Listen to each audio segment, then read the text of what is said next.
One of the coolest things that I have experienced throughout the last couple of years is the revival of Ray William Johnson's career. If you're young, you probably won't know this, but Ray used to host a show called =3, which was a huge hit back in the day. But he'd eventually step down from the show in order to pursue more mature content. But whoa, not that mature content that you may be thinking about. It was different than that. But I think I'm getting way too far ahead of myself. So let's rewind and start from the very beginning. And hope this video doesn't get taken down because, you'll find out why later on. Ray William Johnson's very first video was uploaded in May of 2009. The video itself was titled, "I Will End You," in parentheses, 2009. The first frame of this video, you can already see the =3 branding.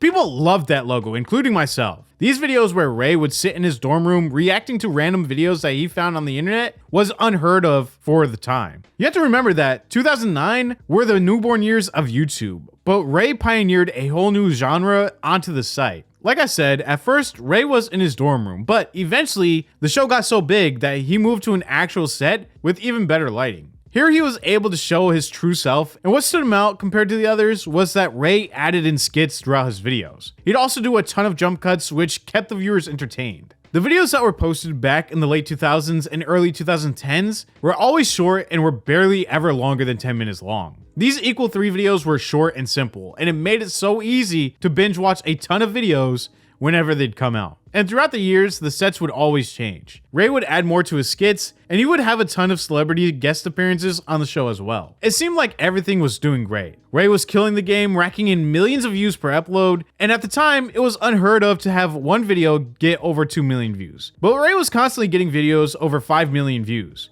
Everything was great until March of 2014 when Ray posted a video titled, "Ray William Johnson Retires from the =3 Show." During this video, Ray speaks about how he has felt like he hit the ceiling as far as =3 goes, and there's not much else he can achieve with the show. He also states that if he feels like he can't achieve more, then he feels depressed and unfulfilled. Ray states that he will be leaving the show, but that the show would get a new host that would replace Ray. Why am I quitting? Well, I'm glad you asked, handsome stranger. Well, the short answer is I've been making internet videos as a hobby for a long time, and I feel like I've outgrown it. Like, I've written more jokes about viral videos than any one human should ever have to write. The long answer is, look, I've been fortunate enough to have had a lot of success in this medium. Like, this show =3 has a bigger viewership than 99% of the shows on cable television. Even to this day, it's still very popular. Your Favorite Martian, my music project, was like the top music channel on YouTube, and it sold 1.2 million units on iTunes. 1.2 million with no record label, no advertising budget, no radio play. That was just me and word of mouth. Riley Rewind, our web series, got like 10 million views on Facebook before it even hit YouTube. And Variety said it was like one of the top web series of the year or something like that. My podcast, Runaway Thoughts, is like in the top 10% of all podcasts or something ridiculous. So why am I telling you this? I'm telling you this to illustrate that I feel like I've done everything cool that there is to do in this medium, and I've had a ton of success, and it no longer feels gratifying. Yeah, I know, it makes me sound like a spoiled bitch, and I'm gonna be really candid here and say this. I'm the kind of person who has to keep moving forward and has to keep being creative, or I get depressed. I'm just being 100% honest here. Like, this show isn't fulfilling me creatively anymore, and I have to move on. I mean, really, the only satisfaction I get from doing this these days is that I get to entertain and interact with you, which, by the way, has been an incredible experience.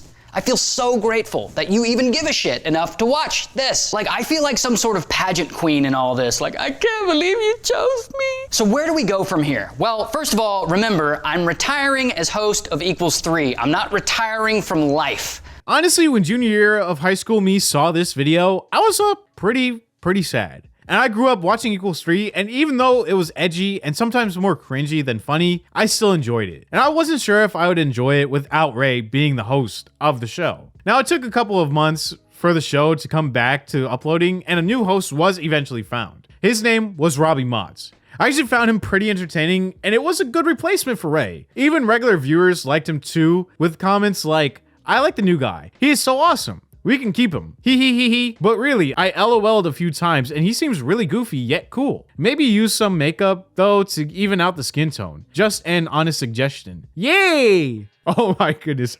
That comment was straight out of 2014. I'm sorry. Now, Robbie was in over 103 =3 videos throughout the year. But in July of 2015, just a year after becoming the new host of =3, Robbie would announce that he was leaving. Up to this point, Robbie was a staple of the show. People loved his comedy, and the show was still pulling in roughly 1 to 2 million views per upload. And throughout the latter half of the show, Ray started adding new shows to the mix as well. But Equals 3 still stood out compared to all the other shows that were on the channel. But when Robbie left and the new hostess took over the show, that's when Equals 3 started to lose its following. Once Kaji Martin began hosting the show, it felt like it was a shell of its former self. Even in the first episode that Kaji Martin hosted, people in the comments weren't that happy with the choice of this host, with one comment saying people were 50-50 with Robbie when he started. But the problem is you gave us the opportunity to choose the new host, and we chose Carlos. So why this girl is hosting? She is okay, but Carlos has this early Equals 3 vibe we all love. Well, maybe Ray really want this show to fail and have an excuse to kill it. And this comment had some truth behind it, because unlike Robbie, Kaji only hosted Equals 3 for around 30 episodes, which was a fraction of Robbie's 103. On her final episode, the comments were littered with people being so happy that she was leaving Equals 3, and Carlos was taking over, with comments like, "Thank you for the change. I don't mean disrespect, because she is talented, but she doesn't have what it takes for this show." And this video has the most likes out of all of her videos, and it's the one where she's leaving. Coincidence? I think not. These comments all showed their hate towards her, but it wasn't just the comment section. The videos on Equals 3 tanked, only hovering around 500k views, which was a huge drop off, and even when Carlos came into the mix, it still wasn't good enough to stop the bleeding. And the last episode of Equals 3 was posted on May 6th, 2016, just 2 years after Ray left as the host. And it kind of ended abruptly. I'm not even sure if they made a formal announcement, it just stopped being posted. Now, what I personally didn't know that was happening behind the scenes at the time was Ray was in a legal battle against Junkin Media for copyright infringement due to Junkin taking down the majority of the videos that Ray reacted to on Equals 3. This court case was eventually settled outside of court, and it could have played a huge role in why Equals 3 just suddenly stopped uploading. Another thing I didn't know that was happening around this time was that Ray would actually copyright other people's videos and actually get them taken down and their channels deleted. When I was doing the research for this video,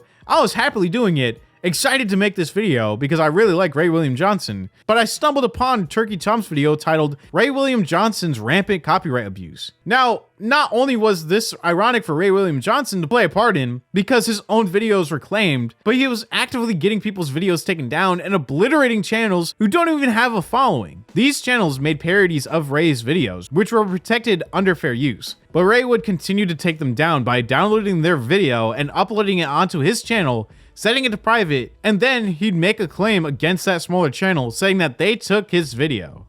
Ray issued 2 copyright strikes on old YTPMVs created by the YouTubers Zarlable and Lol Zombies. These were titled Rock My Forum and What's Happening Forum Zone. Much like with the strikes to RWJ without RWJ, the associated email was raywilliamjohnson@gmail.com. Given that Ray had previously said that this email was not his own, Zarlable instantly assumed that this wasn't a claim from Ray, rather the work of some kind of copyright troll. However, the situation didn't end there. Rock My Forum had long since become an in-joke in the YTPMV community, and many other members would use it for edits of their own, leading to many more takedowns. Examples include main theme Rock My Forum and Rock My Forum version 2, both of which were posted on the Silva Gunner parody channel Vavr, which gave them 2 strikes and put them in danger, especially since Rock My Forum edits were plentiful on the account. Ray then issued a 3rd strike on April 6th, which nearly resulted in termination. This created unrest in the community and caused many to re-upload Rock My Forum in direct protest. Subsequently, these were taken down as well. With new strikes becoming common, many members of the community began privating videos relating to Ray or Equals 3, while others investigated the legitimacy of these claims. Ray's now deleted tweet was discovered, and people took notice that the takedown was issued by 3 Inc. The consensus appeared to be split, and some still believe that this was the work of a troll, someone wishing to frame Ray. However, a discussion post by a community member states that in a Q&A stream, Ray mentioned that he no longer wished to be associated with his older videos, and instead wanted to return with new content for a more mature audience. If it's to be believed that these takedowns were from Ray himself, this could be the motive behind it.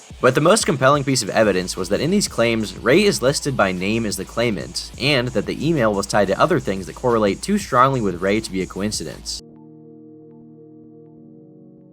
During the entirety of these events, very few people on the outside of these communities knew what was going on, likely because most of the affected channels were extremely small. But one day, Ray would accidentally bite off more than he could chew. He filed a takedown against a channel known as Hoover for a video made with fellow YouTubers Quackity and Wild Spartans, all favorites here on the Turkey Tom channel. The video was titled, Ray William Johnson Thinks He Can Sing. Oh my god. Look at the name and look how many dislikes this one has. This one has 90K. Surprisingly, this one has a better ratio than some of the other ones. Transphobic techno, bitch got a penis. Bitch got a penis! And This- 60 million views! This is not 2018 appropriate. This is not 2018 appropriate in the slightest. Dude. As with most takedowns, he would privately upload a copy of the video on his own channel to enter it into the Content ID system under his name. But, unlike his prior targets, Hoover was a member of a community with connections, which had been very outspoken against fraudulent claims in the past. He posted a response called, Ray William Johnson took down my video, emphasizing the fact that the full duration of his video was claimed, including his original segments. Took down the fucking video. Now, I have no idea why he did, but I checked the claim. He claimed the entire video. So now the video is just blocked in every single country. And that's just fucked how the copyright system works on YouTube. That somebody can just claim your entire video, entire thing, and then just block it. And after seeing this video from Turkey Tom, you already knew that I ruined my day. So thank you, Turkey Tom, for ruining my day. Now, it's kind of strange because these channels only had a few hundred subscribers, and Ray went on to say that it wasn't him, but it 100% was. Like what Tom said in the video, if you weren't directly involved in this, then you probably wouldn't have even known that this happened, and that's true. But it definitely puts a stain on Ray's career and people's image of him, which was another reason why I said that I hope this video doesn't get taken down by him. Honestly, this didn't really affect Ray's YouTube channel at all. Eventually, he'd post random videos, which got a fraction of the views, and then he'd post these videos that were titled like, How to Live a Happier Life, Superhuman Episode 10. I'm not really sure what the reason was for posting these videos. I think they were his way into getting comfortable with commentary, but it was just random. And maybe it's like trying to dust off the webs because he hasn't made videos in a while, so maybe it was just something like that. But after these videos, he'd find himself on the TikTok platform. At first, just roasting people on the app. Ray William Johnson, why haven't you roasted me yet? Because, Kevin, I've been really busy doing your mom. But sure, I can roast you. All right, dude, first of all, you straight up look like Big Show fucked a leprechaun. You look like you were the worst character in The Hobbit. Douche Baggins. And what's with that disgusting prison beard? I would call you ZZ Top, but you're more of a ZZ Bottom. Seriously, are you auditioning to be a deep sea fisherman? Bro, the only thing you ever caught is genital warts. And oh, you have so many tattoos, you're so tough and edgy. Now you can't be that tough with those hairy man boobs there, Cuck Dynasty. Your chest straight up looks like an Ewok's ass. Here, dude, let me break it down for you. This is an actual badass biker looking dude. And this is you. See the difference?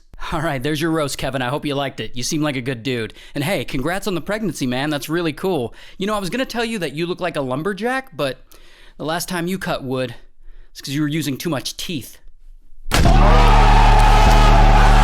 And then he'd also do his reactions on there as well. Pretty much like Equals 3 if it was bought by Temu and then posted onto TikTok, which is gonna be banned soon, so you know. But as you could tell by the views on his YouTube channel, people loved these videos. But this newfound passion wouldn't be without its hiccups. And Ray found out soon enough that people on TikTok are more irate with how they react to certain comments or reactions. Ray would find himself in a little bit of drama when he'd comment under a video, which sparked controversy. This left Ray with no option except to make 2 videos on the drama. Lost our damn minds. So yesterday, I'm watching this TikTok here of this group walk off the earth, and they freaking killed it. All right. So I go and make a little joke in the comments. This must be how Amish people make dubstep. Right, and I didn't think anything about it. But apparently people were already mad at this video because a white woman is seen playing the didgeridoo. And over 9,000 people commented trashing these guys. Like, damn, I didn't know the didgeridoo was that damn deep. More like didgeridoo, you know what I'm saying? So then because of my little comment, I start catching strays. You're supporting cultural appropriation. Women aren't allowed to play that instrument. It's extremely disrespectful. First of all, fuck you. Second of all, did we just run out of things to complain about? What, like women aren't allowed to play this instrument? What, and I'm just supposed to like agree with you? But Ray, it's tradition. Women aren't allowed to play. Yeah, and tradition is just peer pressure from dead people. So what? I'm sorry, I respect everyone's culture and all, but if you're gonna gatekeep a musical instrument from white people and women, Let's not pretend like that's a step in the right direction. Video right here is only for the people who've been coming at me, threatening me, calling me names. If you're not one of those people, then this video is not for you and you don't have to watch, because I'm probably gonna get pretty rude. Now let me remind you that this whole controversy started because I left a comment on a video of a woman playing the didgeridoo. And I compared it to dubstep, and I was suddenly mobbed by the fucking didgeridoo police and dragged into what can only be described as the world's dumbest internet drama. So now I'm getting threats. Threats to physically harm me, threats to unalive me, so much so that I had to lock down my comment section on TikTok and clean house a little bit. So dear everyone who's coming at me, I understand you're a little slow, so let me clarify my position on the controversy that is Didgeridoo Gate. My position is that women should be allowed to play any musical instrument they want, just as men are, which by all standards is a reasonable position. Your position is that women should be excluded from playing certain musical instruments, including the didgeridoo. Yeah, that's right. The position you're threatening me over is basically no girls allowed. That's what you're defending right there. If you really believe that women across the world should be banned from playing a musical instrument,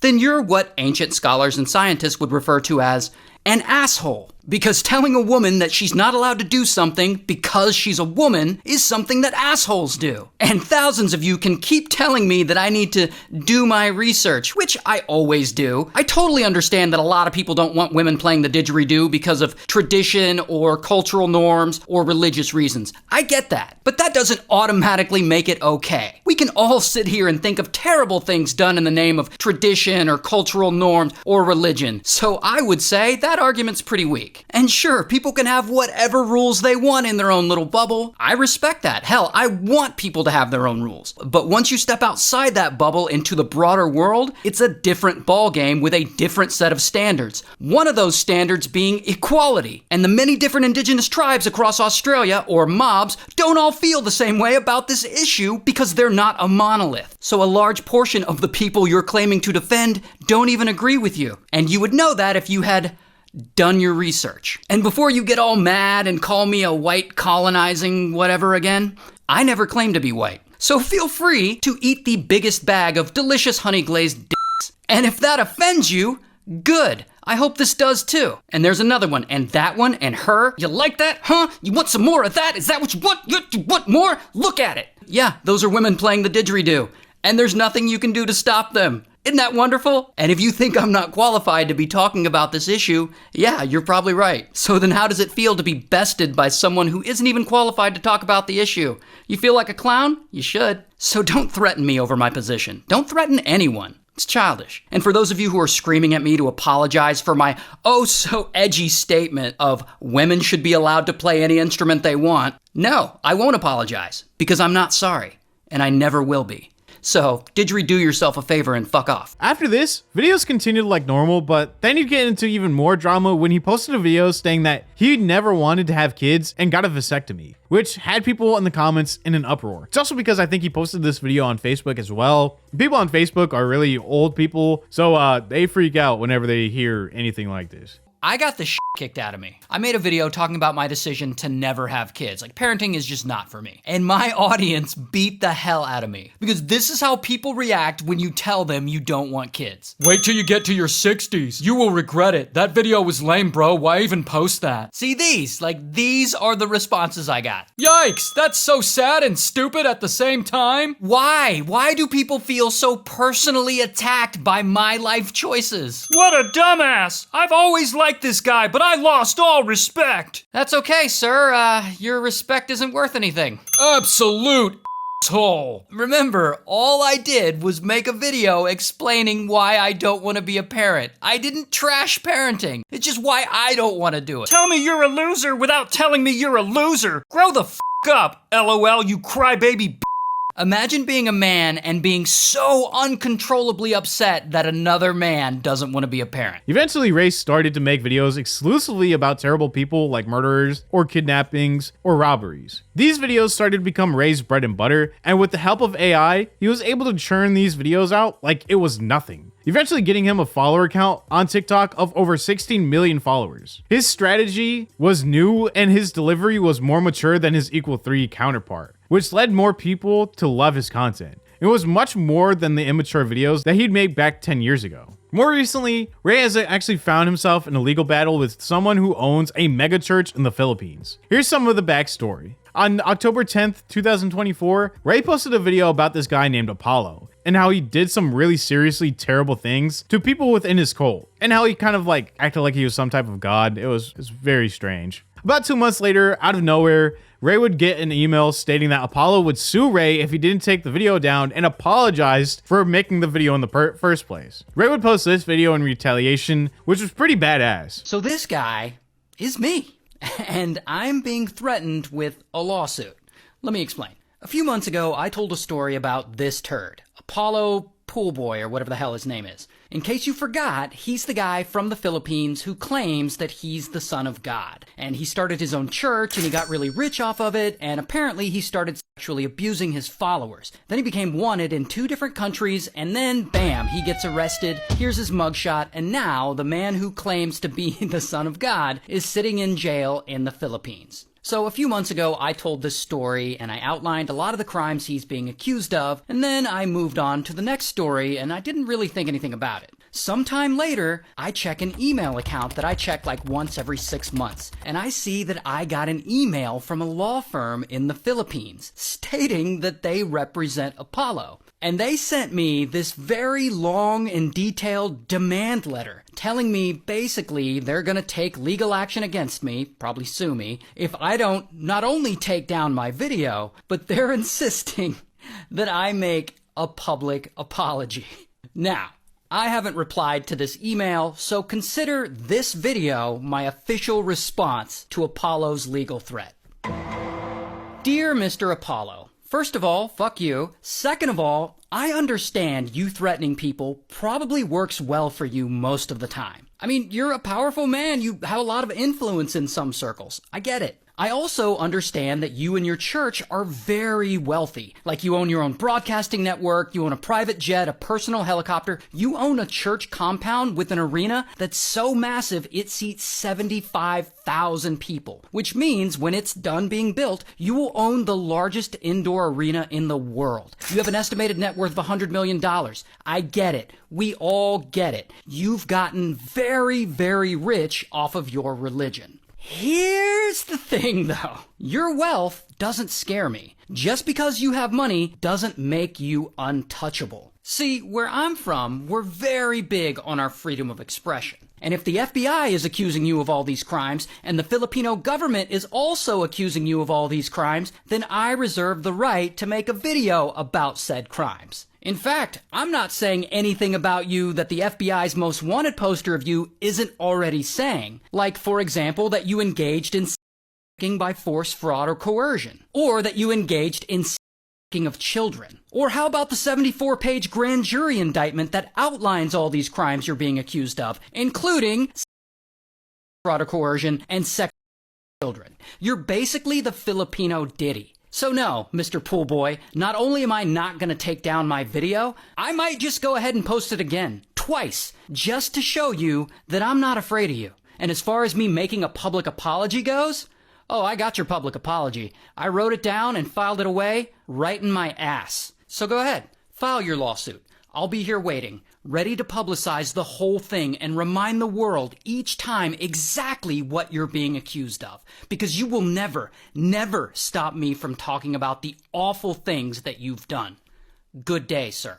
Now, even though Ray William Johnson was already on the come up with his platform, this video really shined a light on his content again, with people even making edits about it on TikTok. Ray William Johnson was one of the only creators who I can think of who's had a successful rebrand. Not only did his content become more mature, so did Ray, and it seems like now he's in a better headspace and loves what he does over on TikTok without having to put in a ton of effort into the script or video editing, because videos on TikTok are a lot shorter and he films the majority of his videos sitting down. So there's no need to put skits in the video, and it's just all talking to a phone. So it's not really that hard. Equals 3 was a great show that eventually ran its course, like most things on the internet. Ray would still have a somewhat loyal fan base that only got bigger over time. And when TikTok became more popular than ever, that's when Ray would really start to benefit from the short form content. Ray William Johnson has always been a great creator to me, which is why I'm happy to see him back on top. Even though the copyright claims and like the takedowns and everything that happened is a really big stain. And I mean, I'm still gonna watch him regardless, but it's crazy that that even happened because like, how do you even get away with that? And why would he continue to do that? I don't know. It's so strange. I really hope that this video isn't taken down, but